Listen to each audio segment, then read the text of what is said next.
రోజులు మారాయని చెబుతుంది తాజాగా వెలుగులోకి వచ్చిన ఒక్క సర్వే. భారత్లో పెళ్లి ఎంతో పవిత్రమైన కార్యం అయినప్పటికీ, వివాహాలు స్వర్గంలో నిర్ణయించబడతాయని చెప్పుకుంటున్నప్పటికీ, భారత్లోని వైవాహిక వ్యవస్థ ప్రపంచానికి ఆదర్శమని అంటున్నప్పటికీ, తెర వెనక వ్యవహారం వేరేగా ఉందని తెలుస్తోంది. తాజాగా విడుదలైన ఒక్క సర్వే చెబుతున్న లెక్కలపైన చెప్పుకున్న విషయాలకు చాలా భిన్నంగా ఉన్నాయని తెలుస్తోంది. అవును, బహుభాగస్వామ్యంపై భారతీయుల ఆసక్తి రోజురోజుకి పెరిగిపోతుందట. ఈ జీవితం ఒక్కరికే అంకితం అనే రోజులు మెల్లమెల్లగా మారిపోతున్నాయంట.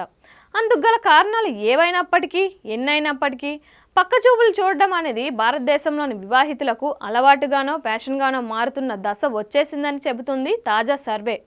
దీంతో ఈ విషయంపై ఇంకా పలువురు ఆందోళన వ్యక్తం చేస్తున్నారు. వివరాల్లోకి వెళ్తే, బహుభాగస్వామ్యంపై భారతీయుల్లో ఆసక్తి పెరుగుతుందని గ్లీడన్ అనే సంస్థ తన సర్వేలో వెల్లడించింది. తాజాగా 1500 మందికి పైగా వివాహితుల్లో చేపట్టిన సర్వేలో సుమారు 60% మంది తమ భాగస్వాములను మార్చుకోవడం వంటి మోడర్న్ పద్ధతులు ఫాలో అయినట్లుగా చెప్పుకొచ్చారంట. ఇదే సమయంలో 46% మంది పురుషులు మరొకరితో మానసిక బంధం కావాలని కోరుకుంటున్నారని తేలింది.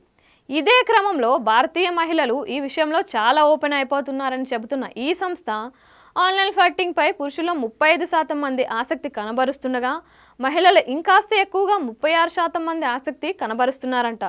అయితే వైవాహిక జీవితంలో ఏ కారణంతో మరో భాగస్వామిని వెతుక్కుంటున్నారనే విషయం మాత్రం ఈ సర్వే ఎలాంటి సమాధానం ఇచ్చే ప్రయత్నం చేయలేదని తెలుస్తోంది. అయితే భారతదేశంలోని పలువురు మహిళలు మాత్రం వివాహేతర లైంగిక సంబంధాలను కోరుకుంటున్నారని, ఒక జీవితం ఒకే భర్త అనే కాన్సెప్ట్ను లైట్ తీసుకుంటున్నారని ఈ సర్వేలో తేలిందట.